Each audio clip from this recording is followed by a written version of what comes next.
What's up, everybody? I am here once again with my daughter, Alex. She's bubbly. A little bit. You're bubbly and loud. People like you.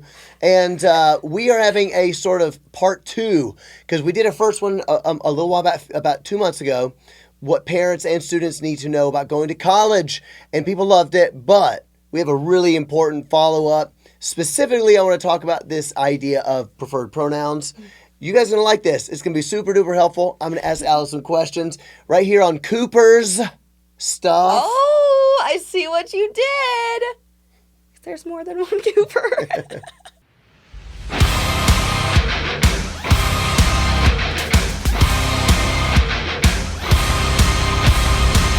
Cooper Stuff!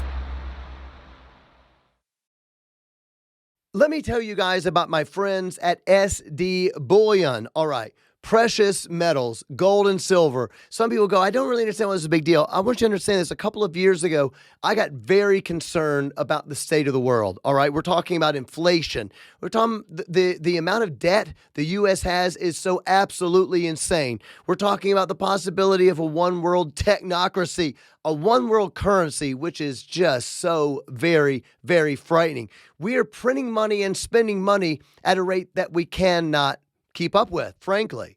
So I said, okay, what can I do to diversify my funds that I have something in my hands in case the very worst happens? And that is why you need to contact SD Bullion. All right. I'm not saying go sell everything you have and buy a whole bunch of gold. I'm saying you may want to consider putting a little bit of your money into gold and silver. SD Bullion is a Christian-owned company. They're passionate about training Christians about investment and about why gold and silver are a good investment. They have great pricing. They send straight to your house. They will send you a brochure. All you got to do is this. Text the word Cooper to 465-322. That spells gold 22. They're going to send you a brochure. They'll teach you about it, give you options. Or if you say, hey, I want to spend $75, $80. I want to get a silver coin or something like that. Text the word Cooper to 465-322. That's gold 22. They're going to give you a discount on your first order. All right. I do it. I bought all of my stuff for there, and there's just something about having it in your hand. You put it in a safe, and if the worst ever happens, you go, you know what? I know this for sure. This is a scarce resource, right? We're not printing gold. You can't make more gold, can't make more silver. There's a limited supply, which means it's going to hold its value. So if that interests you, do yourself a favor. Contact SD Bullion and say, hey, give me some information so I can understand exactly what this is. Text Cooper to 465-322. What's up, everybody? Back to Cooper Stuff, the best show ever. Okay, so I want to have a quick recap. For people who didn't watch the first one, they need to go back because you're a star. I mean, I'm not going to say no. Come on. All right. And so you got to go back and watch that. It was, a couple months ago, right? Mm-hmm. And so the irony of this is that the day it released was Alex's first day of the new semester. Mm-hmm. So she did the first semester, and I said, hey, I want you to come on and let's talk about what school is like. And so I want to recap this. It's kind of quite funny. So on the recap, I was kind of like, okay, first semester wasn't near as woke as I thought it was going to be.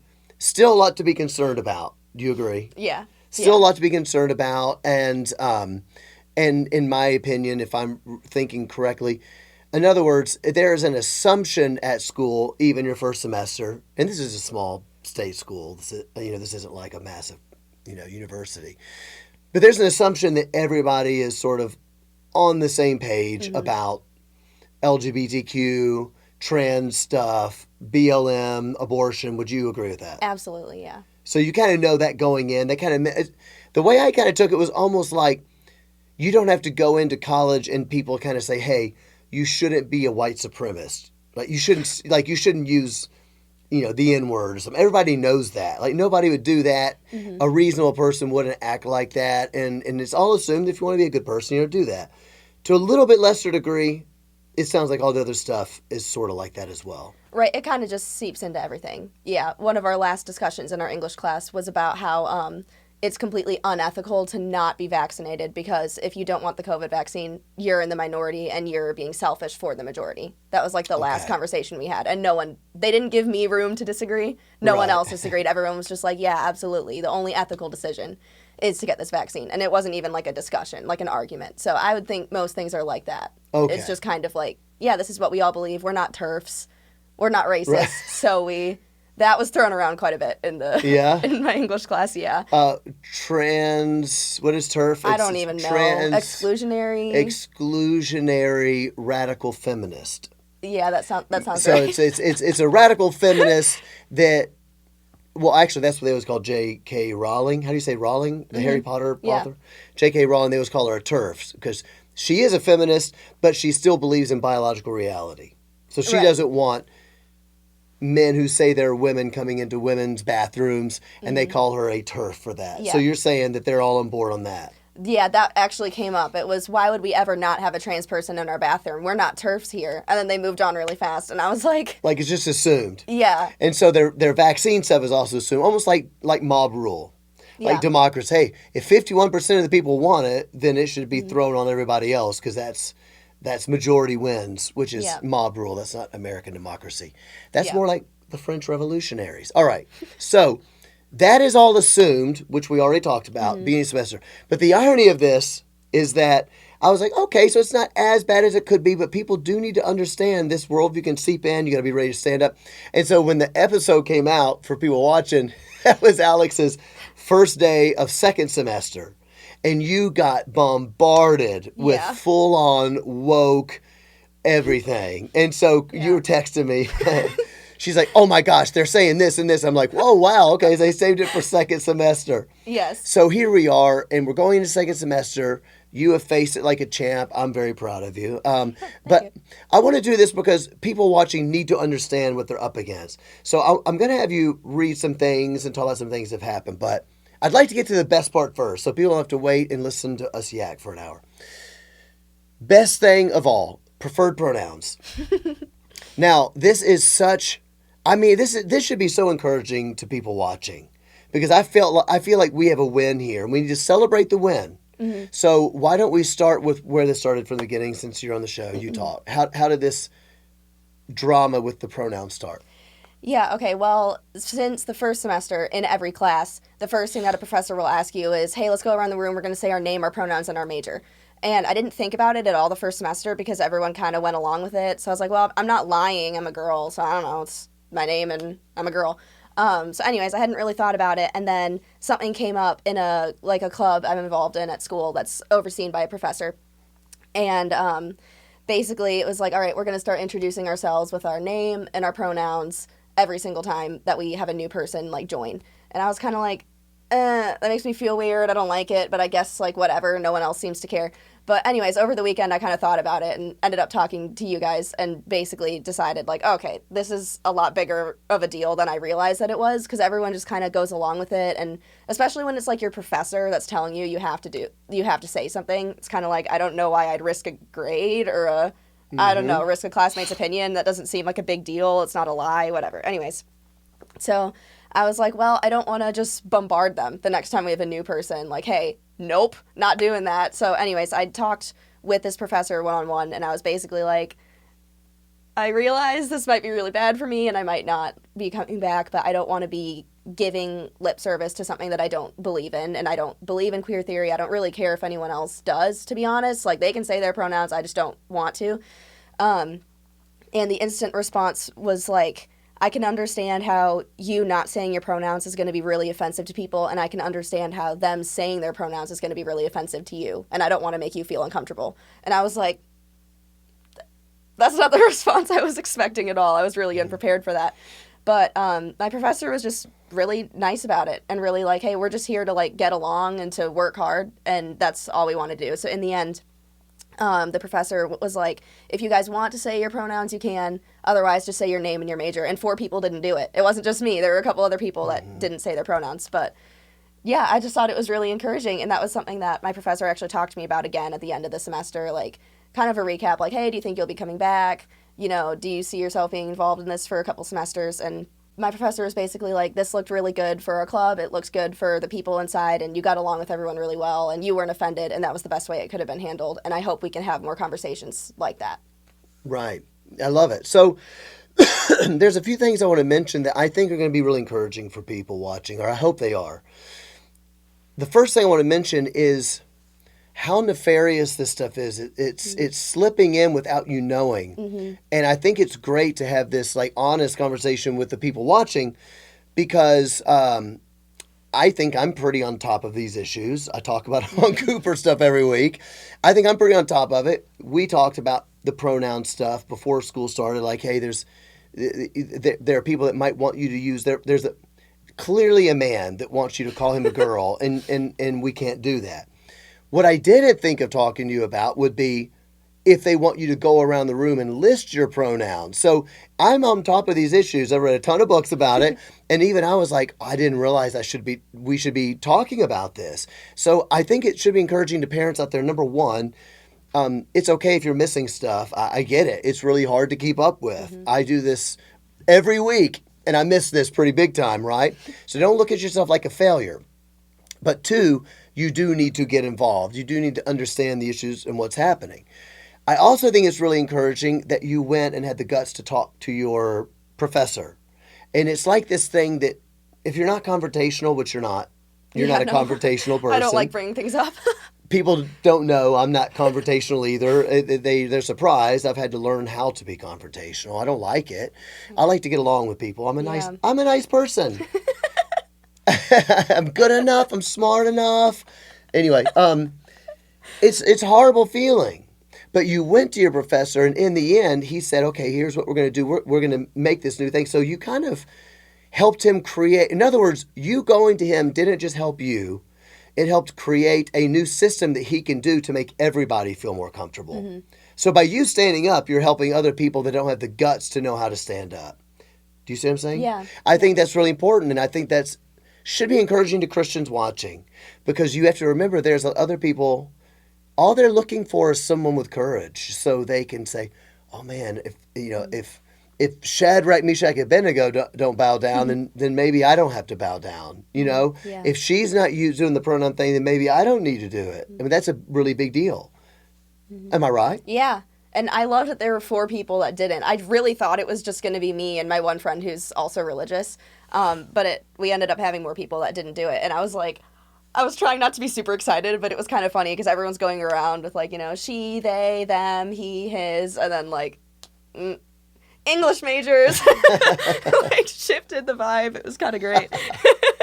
Well, I also think it's good, and I want to encourage people with this, that God's ways are reasonable, and I think that what I'm getting at is here. Look, some people have that very confrontational personality, to where they're just like, I'm not going to do that. I don't care. It's stupid. There's only 2 genders, and start yelling at people.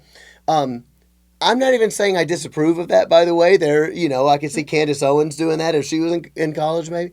There are people that have that personality, but God's ways are reasonable. There are some reasonable explanations of why we should begin to go down this road. And so by you talking to your professor, part of what you're saying is this, I don't really feel comfortable doing that. Everybody knows I'm a girl. This has never been in question. Realistically, no one would ever question this. We all know that's true. It goes against history, all of human civilization. We're changing it on a dime, thinking it's a really good idea. And if we really have this tolerant, pluralistic society, I'm saying I don't feel comfortable being forced to lie. That's a reasonable position. Yeah. Yeah, I think so. I think. Yeah. I want to encourage people with one more thing, and then I'm going to have you talk about school. I also want to encourage people on another conversation I had with someone else, and you don't even know this. Someone else that's a friend of mine. We've talked about in the job market, you're going to be hammered with needing to say pronouns and this, and you got to decide, are you going to speak the truth, or are you just going to go along to get along? I got to have the job, and I got to do whatever. Are you going to turn your back on the truth? You got to get prepared for this in the job market. Yeah. And I don't think he really believed me that that's where this was at. And he texted me recently, he said, hey, I got a new job. I'm going through my training. And he said, I really had no idea that they were telling me I have to use these pronouns. I have to do this and list my pronouns. And because of our conversation, he was able to talk to the people at his job and explain to them that I don't feel comfortable. And they're like, why would you not feel comfortable? It's a people's identity. And he had a chance to say, well, here's the thing. I actually don't think it's your identity. You were created for more than just this social group and the way I feel on the inside.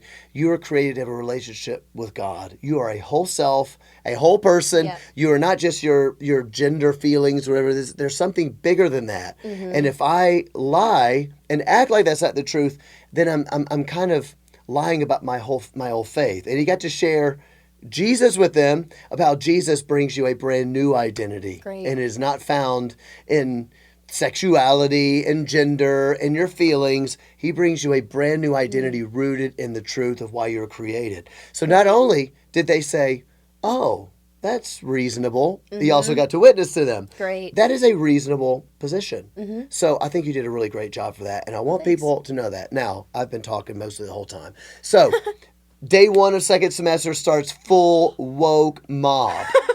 And people need to understand, you were wondering if you were going to be kicked out of the classes. Oh, Maybe yeah. you're not going to be allowed to be there, kicked off of different clubs you're on, and think you're a really good student. And you knew that was the cost, but that's what Christ demands. Yeah. Yeah, no, the first day of, like, what's it called when you go to, like, a new college? Yeah, orientation. Like, orientation, yeah. First day of orientation, they were talking about, they didn't explicitly say if you don't use people's pronouns, you'll get kicked out. But they did say things like, obviously, we respect gender identity and racial identity and religious identity. But I don't think they meant Christians by that. I'm pretty sure they meant, like, every other religious group. They do not. So basically, you shut up. We're tolerant to everybody except for you. Except for you, yeah. You oppressive. White, patriarchal Christian. Yes. Yeah, Boom. honestly. So, anyways, yeah, it's pretty much assumed from day one that you use the pronouns. You don't complain if there's, like, a transgender in the bathroom with you. You don't say things like that. So, yeah, I definitely thought, at least for this club, like, oh, I'm getting kicked out for sure. But this was my Don't first... complain. No. You're like, that's a penis and it don't belong here. I mean... Right.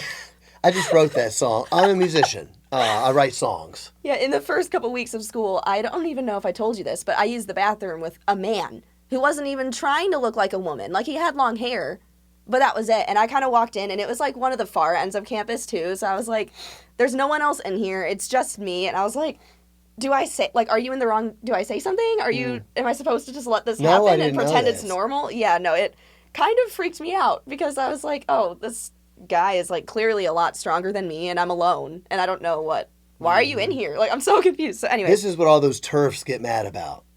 The TERFs yeah, they are get mad at women like me. No, the TERFs are, the TERFs agree with you on this. They're the trans exclusionary radical feminists. Oh, yeah. So J.K. Rowling would be on your side. In other words, yes. this rolls back what radical feminism was fighting for. Right. So right, you yes. basically you're a TERF. Well, you're not a TERF because you're not a radical feminist. You're just a really hateful person. I guess define radical feminist, because if it's like pro-life and anti-trans, then I don't know. No. Radical feminists are not pro-life. I'm my own. I'm my own feminist. They are pro-choice. Yeah. Yes. You're not. You're not a feminist at all. Anyway, go ahead. Yes. I don't remember what I was saying. You were in the bathroom, and you were like, and now I'm in here, and they say, so we're talking about day one, all the things you're bumping. So yeah, this is like you're not going to get kicked of out of school, but they're like, obviously. Right. Yeah. Yeah, obviously we're all on board with trans people in the bathroom. We're all on board with pronouns. And then, like, the first couple days of classes was all like, English classes. So I was like, oh, great, I'm going to learn grammar and write essays and whatever. And the first couple days was, like, pretty, like, queer theory leaning or, like, postmodern theory leaning in one class. And I was like, I don't really like that, but I guess it's just one. And I went to the next class, and it was basically all, like, Black Power movement and how, like, you're horrible because you're white, and, like, Black Power movement, it's, like, a spiritual movement that needs to manifest through violence against whites. And my teacher's like, what do you guys think about that? And so I'm looking around, it's a class of all white people, like, yeah, it's just great. And I'm like, what is happening? I'm so confused. How am I the only one that thinks this is really bizarre?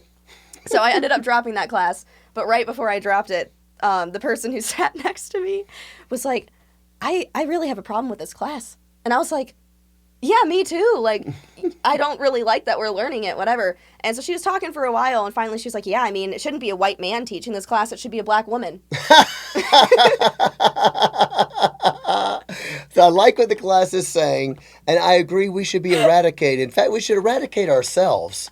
Because if you're a really good person, you'd want to end all the murder now, and we're the murderers. Exactly. We should end, but I don't think I should hear it from a white person. Yes. Why don't you read me some of the things that you are being bombarded with? Now the thing is that I find really frustrating is that nobody's saying, or well, I shouldn't say nobody. I'm not saying I don't want you ever reading any of this literature. You know what I mean? But Right. It's not presented sort of like, hey, there's some various theories we can look at. It's almost presented sort of like, this is what reasonable people think. You know what I mean? And it's got nothing really. I found this when I went to college too. First day of college in 3 of my classes actually, but one of them was history. And he just starts down. So it's ancient world civilizations. He just starts down a anti-Christian path. Day 1, minute 1. Just starts blasting Christianity, blasting this and this, and I'm thinking, this doesn't even have anything to do with the material. We're learning ancient world civilizations, but you are on a diatribe about how atheism is awesome and Christianity is ridiculous. And that's what I think some of this is it's an English class. So we got to teach you queer theory, Right. and Black Power movement, and critical race theory, and it's just sort of like, they're not saying to you that these are various concepts. It's almost like these are normal. This is what reasonable people all believe. Right, yeah. And definitely part of English is to work with, like, cultural things or philosophical things and be able to put into words what other people said or to build off of those ideas. So I was kind of hoping for something smarter or more, like, intellectual or something we could debate. You know, I was hoping for something like that. But definitely this stuff is more like, who would disagree with it? Or every now and then the teacher would be like, anything you guys disagree with? But it would be like, everything. I don't even understand. Like, I can't pick out one thing. I don't like anything of what you're saying. Yeah, I was definitely in the very slim minority. I had one other Christian in my class, and every now and then we'd make eye contact from across the room, and that was about it. But everyone else, like, if they understood it, they thought these people were complete geniuses, and this is absolutely truth, and anyone who doesn't believe it is just, like, you know, sexist or Racist, yeah. Phobic or what have you. Yeah, and the people who didn't understand it were like, they would basically be like, well, it's just too smart for me. Like, that's why I didn't get it, was it's just too smart, so I didn't think too deeply even about if what it they was. say, okay, it's kind of just, I don't quite get what they're on about, but if you were to disagree in a way that they would deem intolerant, so it doesn't matter if they understood it or not, they might be like, I don't really understand it, but I know you're phobic, so I know you're wrong. Yeah. I know you're bad.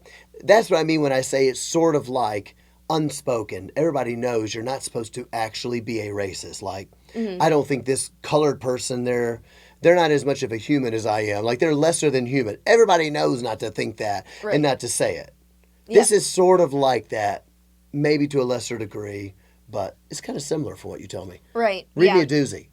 Okay, this is one of the softer ones. Sometimes these things are hard to pull out of context because they use their own language, which is really frustrating. So the only way you can fully, like, get what they're saying or get how weird it is when you're like, oh, now I speak your language and I get what you're talking about. But the whole point of this one is about how God is a simulation. Well, okay, rephrase. It's like how life isn't actually real. Like, how do we actually know what reality is? And then he went on for a whole page about how God is fake and how we've simulated him and whatever. So this is one of the first ones that really was like, ugh. He literally says, this death of the divine referential has to be exercised at all costs. So, like, one of the goals needs to actually be to take God down because it's fake. So we need to erase God from everything and get you out of your weird simulation. Which I was like, okay, at least I was expecting more of that. At least you expect more of that being a Christian. But this is one of the things that's just accepted, that people just talk about. It's like, yeah, so what are the other fake things in your life? Yeah. And then people go on and talk about it, and I'm just like... What are the other... So we all obviously know God's not real. It's a simulation. What other fake things do we... Yeah, I'm like, okay, guys. Or like, what did you think about that? And you're like, yeah, the thing about God and religion being fake. It was like one of the first things someone brought out, and I was just like, yeah. It's also interesting, because I always say this, and it proves it. Postmodernism there's a straight line from Karl Marx all the way through postmodernism. And basically, I posit that postmodernism is basically the end result of Karl Marx.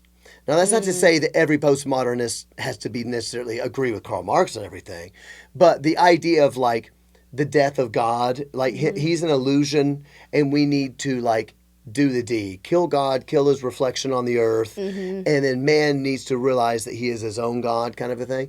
That's straight up Karl Marx, and I think the postmodern people they believe with all of his versions of like the oppressor and the oppressed.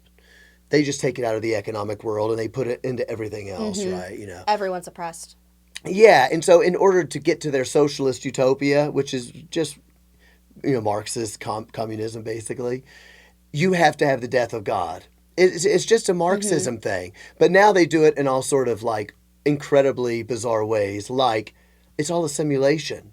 Like we're all in the Matrix. Yeah.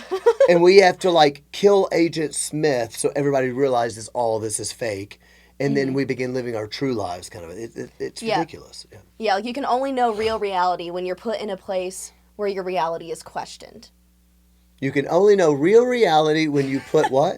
Like, okay, like if you go to Disneyland, it's literally a fake world. It's literally a simulation. But if you're more mean at Disneyland than you are in real life, then you're actually a mean person. You're just hiding it by being nice. So you're not actually a nice person in real life. You're actually a mean person who hides their meanness and comes off as nice. Got it. So like you have to be taken out of your reality to see the lines of true reality. Ah. Yeah. So maybe we could go into the Matrix and then find our true self. Yes. So if I'm in the Matrix doing some sick karate, all right, some kung fu action. You're actually a karate master. I'm and you are actually suppressing it. As I imagine myself to be. I do identify as a ninja master, the dragon warrior. And just like Kung Fu Panda, there on Cooper stuff, there is no charge for attractiveness or awesomeness. Just like the panda. Okay? This is so ridiculous. And by the way, Disneyland, anyway, it is a fake world where they want to make your kids perverse. All right, Yes, so anyway, exactly. read us another doozy. So All right. people know what they're getting into themselves when they send their kids to college. Maybe you don't want to. Hit me with something. All right. This one I'm going to read a little bit and then I'm going to summarize because it's another one of those ones that you need all the words for. Psychoanalysis posits a crucial relationship between language and desire such that language structures desire and expresses therefore both the fullness and the futility of human desire. Full because we always desire, futile because we are never satisfied. And it goes on to talk about this girl, I think from like a movie or a book. I didn't understand the reference, but basically who wants to be a transgender. So she's trying to remake herself by naming herself so that she can be a new thing. And it basically goes on to talk about how there's like a relationship between language and order, and that if you really want power over yourself, then you have to like reject the name that was given to you by like basically by like a mom and a dad, or like a structure, something you were like born to be. You know, if you've got a girl name, well then they assumed you were a girl, so they put a girl's identity onto you. So it's all about how you like you have to rename yourself to have real power over yourself. Yeah. Which I was like, I mean, at least Yeah. I can follow that logic. That's a little scary, but that tied into the pronouns thing for me, I think, a bit too. Of like, ooh, if that's your way of renaming yourself or taking power over yourself, it makes me not want to use those pronouns even more, or to not use that Yes. name even more, because you're actually partnering with an identity that's, I'm rejecting everything that was given to me and actually everything that I am to build something like false that now I have power over me. Yes. Not like God or parents or Well, society. It is a counterfeit Christianity, obviously. You know, Michael Knowles has a book called Speechless, and his little subtitle is Controlling Language, Controlling Minds. And this is always what you see in radical leftist culture movements. Nietzsche, Heidegger, they like to play with language because they believe if they can control the language, then they can reshape reality. Yep. And so what That's you're seeing definitely here, what was coming through. yeah, so what you're seeing here is they are kind of admitting the quiet part out loud, which is that we don't like we don't like being we don't like the created order. Yeah. That's what they're saying. I don't like the created order. I don't like how God made me. I don't like how my parents made me. Mm-hmm. I don't like their naming me. I do not like your authority. I do not respect your authority. Yeah. That's why the trans ideology is like the last middle finger to God. You know, it's your last middle finger to God. Like, you will not control me. I am the author of my destiny. And now that we have enough technology to do what I want to do, I'm going to change my physical body to reach ultimate reality, which is my inner self. And I can do it now. And it's the very last, I don't want to be rude, but like kind of screw you to God. You know? Totally. Yeah, it is. And they're pretty blunt about that. Like, by the end of reading these things, you're like, oh, so to be clear, it's not even like, oh, I don't believe in God. It's actually like, I hate God and I'm better than God. It's like a weird, yeah, I guess that's just the Marx I don't thing, believe but... him. Don't believe in him, but I hate him. Yeah. Right? Yeah. I don't believe in him, but I really hate it. Yeah, and honestly. I would just want to mention this because it's interesting.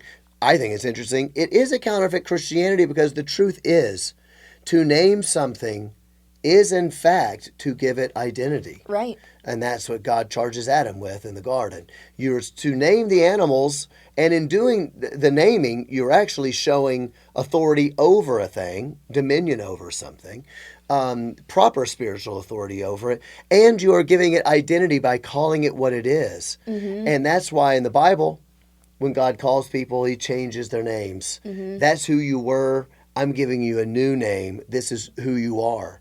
And it's just counterfeit Christianity. Mm-hmm. And it's so sad because I wish these people could understand that the hopelessness that you feel is nothing to do with your gender identity. It's nothing to do with this. The hopelessness you feel is because you are outside of a relationship with God and you don't know who you are. God wants to give you an identity. Yeah. He wants to redefine you. You know, he will give you a new identity, not you. Yeah. Then you find contentment, right? Yeah. That was the only, one of the only theories that I thought, oh, there's actually a sprinkle of truth in it. 'Cause some of it, honestly, I was hoping would be a little smarter or a little bit more convincing, like one way or the other. But it was just like, I can't believe people think this because a lot of this is so dumb. But that one theory, I was like, oh, the sad thing is there's a little bit of truth in it. Of like, but the different, well, one of the differences is the power and authority is a good thing and not a bad thing. And if you're always assuming that the authority is bad, you're just going to be alone and sad in your own weird creation. Oh. Yeah, moral anarchy. That's a great point you just said. I'm going to repeat it because it's really deep. Authority is not a bad thing, but we live in a time where all authority is evil. It's all bad. Everyone just do what they want to do. You know, it's like in the Bible. It says the Bible like at that time everybody did what was right in their own eyes. You know, that's moral anarchy. It's going to end really poorly. Authority is not a bad thing, and you hear it a lot also in the Christian deconstruction movement. How they're like spiritual abuse and authority is wrong. Jesus said to serve. You know, they don't understand that spiritual authority is a good thing. Right. And yes, spiritual authority is a form of service. You know. Anyway, okay. What else you got? Hit me with the next weird thing. This is just a definition of intersectionality, but I feel like it's important for understanding anything in college because it's not like this is not by far one of the shocking things that I was reading, but it might be shocking to some people. Would you say it's sort of would you say it's a fundamental thing to understand so that you understand everything else at college? Yeah. So it's not the most shocking theory, but it is a way of seeing the world that we all need to get. Yeah. To understand everything else. Go ahead. Yeah, that fits in the worldview. In my use of intersectionality in this book, I read disability, dis is in parentheses, disability, race, gender, and sexuality as simultaneous identities, experiences, systems of privilege and oppression, discourses, and historically situated social constructions with material effects. Which is a lot of words. But then this person goes on to say later on, intersectionality provides an important means for untangling the mutual constitution of oppressions such as racism, ableism, and sexism for understanding how systems of power work within and beyond identity claims alone. So it's like if you're disabled, you have a special identity. If you're a person of color, yeah, then you have your own identity. But if you have both of those identities, it's like it's like double oppression. That's the best. Double like, points. Yeah, you get more points for being more, I don't even know, more oppressed, I guess. But you can fit into lots of different categories. And the whole point of this theory was about, like, basically, like, how disability is not literally being disabled. They're just differently abled than you, and they have a special identity that you don't. You can't assume that people are born with 2 arms and that's normal. Yeah. Like, you're not the normal one. So anyways, kind of went on to go into a lot of identities, but I did think it was interesting. I just don't know why you'd ever want to identify as something. Yeah, I think it's an important thing you just touched on that we should just mention, because it is a foundational thing to understanding academics today, which is when they say that these are oppressions, part of what they mean is that what they would call majority culture, or if you wanted to look at it through the Marxist lens, the oppressors, whichever way you prefer to say that, is going to be white, male, heterosexual, Christian, able-bodied. And what they mean is that we created an entire society where what is normal is based on what we like and what we prefer. And so if someone is disabled, well, who's to say that being able-bodied is better than being disabled? That's what they're saying. It's not, how do you know it's better? It's wrong for you to think that it's better to be able-bodied, or that's, quote, normal. It's just that you are in power. So they are oppressed not by the fact that they are disabled. They are oppressed because society says that your situation isn't, like, as good, or isn't as, quote unquote, normal, or that you should want to do something about that in order to, I don't know, alleviate that burden. So what they do is they want you to see yourself. They want to view all of life through that oppression. Yeah. And focus on it so that you know who you are. Yes. Then you focus on the fact that you're also a person of color and how that affects are. And so you're stacking up all of these victim statuses, into which it's constantly good for you to see yourself as a victim. Yeah. And it has created the most meaningless, nihilistic world where people only identify themselves through the way they've been marginalized. Yeah. Gosh, that's depressing. Yeah. And people kind of, I don't know how to describe this, but they almost, like, silently agree with it. So, like, if there's, well, like, in this class I took that was all about Black Power, there was only one person who was African American in the class. And anytime this person talked, the whole class would turn around, the teacher would go quiet, but they didn't care as much what you had to say if you weren't in a marginalized category. I don't know if that makes sense. But it comes across in the classroom, too. Like, oh, if you're gay, you should talk. We need your voice. Yeah. You don't really need my voice because I'm a Christian, but you need, like, other people's voice because they're marginalized. Yeah. So it comes across subtly, not, like, obviously, but it's enough that it's like, Yeah, it's enough that what happens is that you realize we're no longer here to discuss, like, the search for truth. Right. Because you're not allowed to say certain things if you're not in that identity and someone else is. And what's important here is not having this dialogue and learning how to be human together. What's important is saying they have a unique truth that I can't possibly have because they are disabled or what have you. Right. Everybody else be quiet, and whatever they say goes. Yeah. And so what you end up with is basically a world where there are no absolutes and you can't have real conversations. Right. Because then you are adding to someone's oppression. Yeah. Would you say that's right? Yeah, for sure. Which, granted, there was one class I had this semester, one English class that I loved, that was not as much like that, but you could tell the mindset of the students was more like that, too. Even if the teachers wasn't, you can just tell people think like that, which is kind of like... Which is why anytime you say anything that's true, everybody freaks out. Like, if you're like, no, that's not right because this, they're like, oh my gosh, it's like everybody's triggered. Everybody's like, how could you possibly say that? It's so mean. And I think that Christian parents need to understand this is the world your kids are growing up in. Yeah. It's the reason they can't take it when you say something just true. You're not being mean. I'm just saying that's what's true. And they're like, this is just so harsh. And you're like, we don't say true things anymore. Yeah. And this is also infiltrating the church, because now what you're dealing with theology is, well, we do teach this, but there are marginalized people in here, and they may have a different perspective, and I shouldn't speak because their perspective actually holds more weight than mine. Yeah. So now Yeah. what you're into is that truth is determined, biblical truth determined by your quote unquote identity group. Yeah. And that is not how truth works. Yeah. But people are afraid to say it because it sounds like you're challenging someone's experience. Yeah. Yeah, it's ridiculous. You got Bonus one more points that for you want to read? You experience. got bonus points experience. BPE. That's bonus points experience. You got one last one? Well, do you want drag or do you want bestiality? Let's go bestiality because I talk about drag every week. All right, let me make Good sure. gracious alive. This one did shock me, I have to admit. Like most I things. know, you texted me. Yeah, this was the one that really bothered me. All right. Why should the queers stop at the boundaries of the human? Why can't it, in the Middle Ages, include the horses, hawks, greyhounds that are integral to knightly and aristocratic identity? And later on, it says, as far as this... Okay, so this is from an example.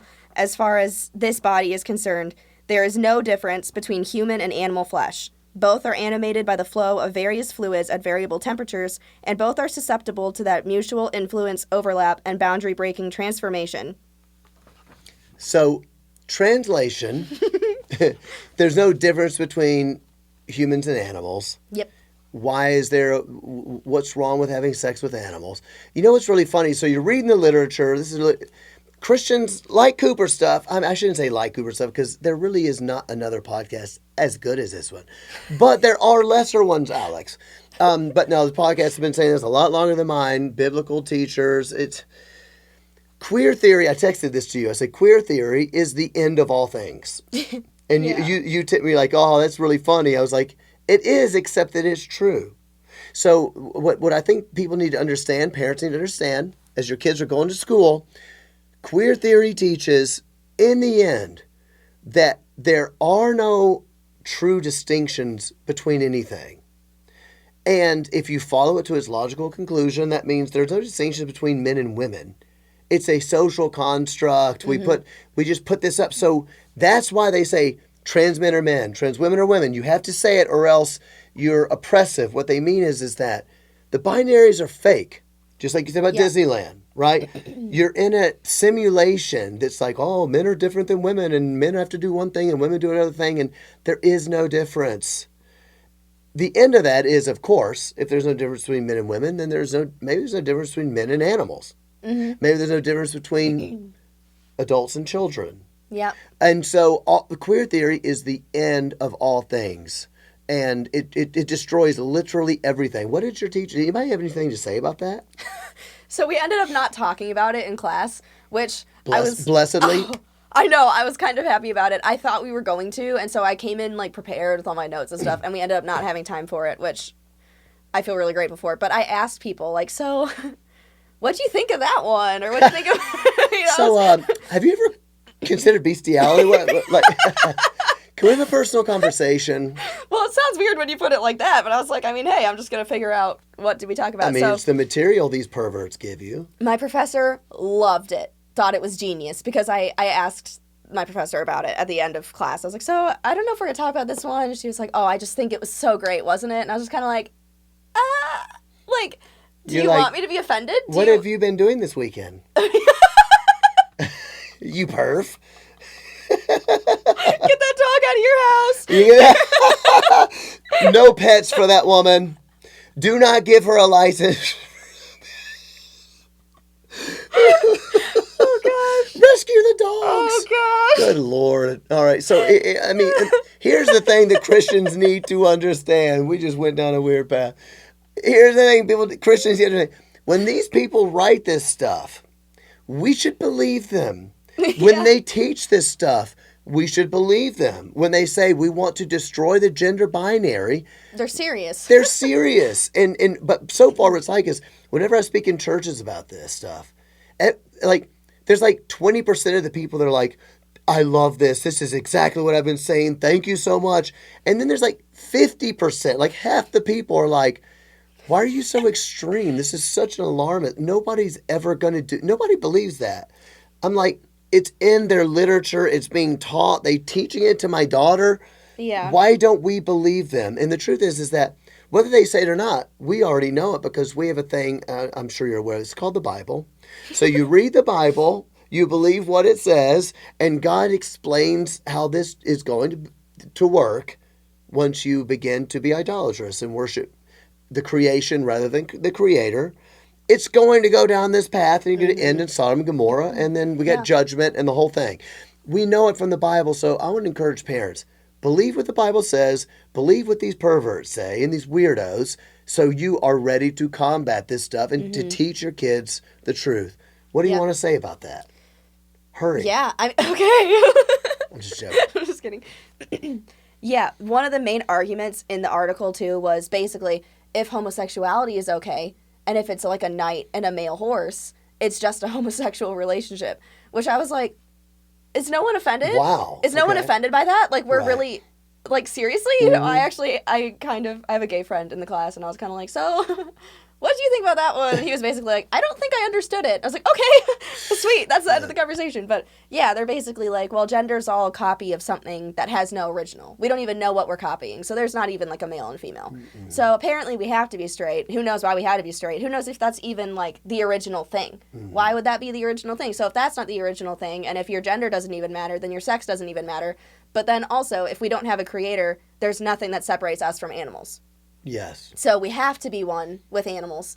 And like, they didn't talk about it in this theory, but in another one, it kind of went farther to like, we got to take care of the earth and take care of the animals. Like, this is why a lot of people are like vegan, because we don't have the right to take an animal life. Because kind of like, because they're just like us. It's such a weird blending that I don't like. But all that to say, even if people don't go so far as to literally believe bestiality is okay, which I do think, I mean, I think if my professor loved this theory, there are smart people that do really believe that this is okay and good. There was pedophilia sprinkled into that one too a little bit, that I was like, really? Oh, of course. No yeah. one's freaking out. This is so extreme.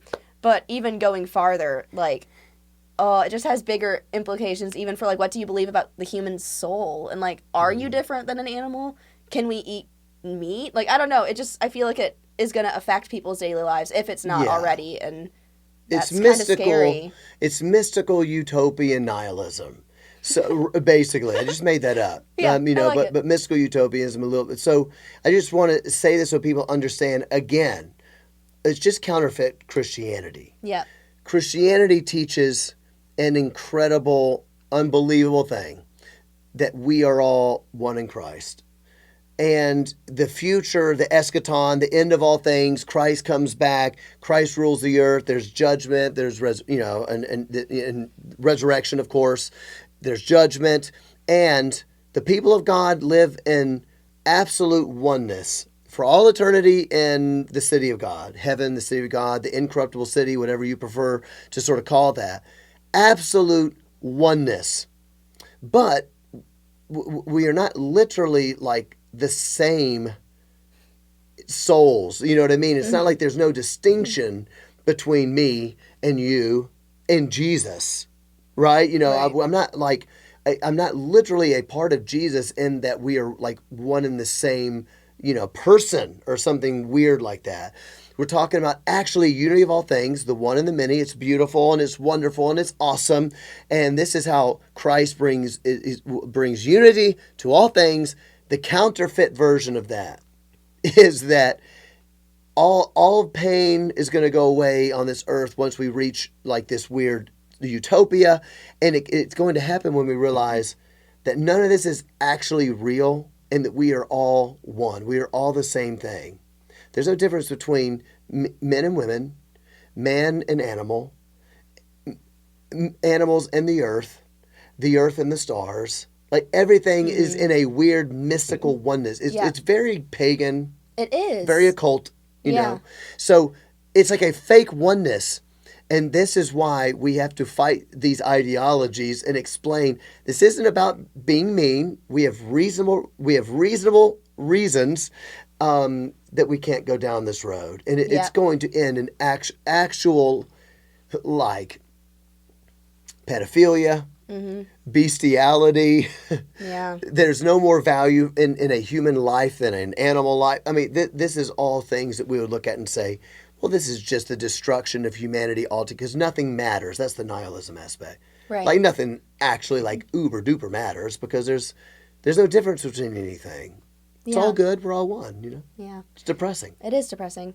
Can I say something random off of that? I think I used to feel like, not like apologetic for masculinity or femininity from the Bible, but kind of like, I feel really bad that you don't think that. Or I feel really bad that I have to say something hurtful to you. You know what I mean? In other words, you know the Bible says it, and so I believe it, but I kind of feel bad because I wonder if it hurts your feelings. Yeah, like I feel like I felt more like that, like the summer leading into college, and the first semester was more like, I really don't want to offend you, and I realize what I'm saying is mean. You know, it was kind of more of that thought, but I feel like it totally flipped this semester because it's actually, when you look at what they want to do and what they're trying to do with like, even like men and boys and like just weird stuff that you have to read in these kind of classes, it's like apparent how evil it is, and it's actually beautiful that God has masculine and feminine and order and structure and authority. Like, it's actually a beautiful thing, and we can't be apologetic for that kind of truth because that's the kind of truth that's going to set people free when you're actually talking about, you know, a man and a woman in marriage have kids. You know, like we don't need to be apologetic for tradition because it's actually totally biblical, and it can be really easy to be scared though. I didn't think I would be scared of saying things like that, but I wouldn't have totally thought you would scary. either. But I get it. It's real life, you know. Yeah. And I didn't know this about you, so we should talk more. But I didn't even know that. But it's almost like the things you think, but maybe you don't say out loud. I totally get that. I think it's really important you share that. I can relate to that. I used to feel that way about sex and gender issues years ago. I believe what the Word of God says, and I know that God's right. Yeah. But if I had my way, I'd probably change it because, I don't know, I feel bad for people.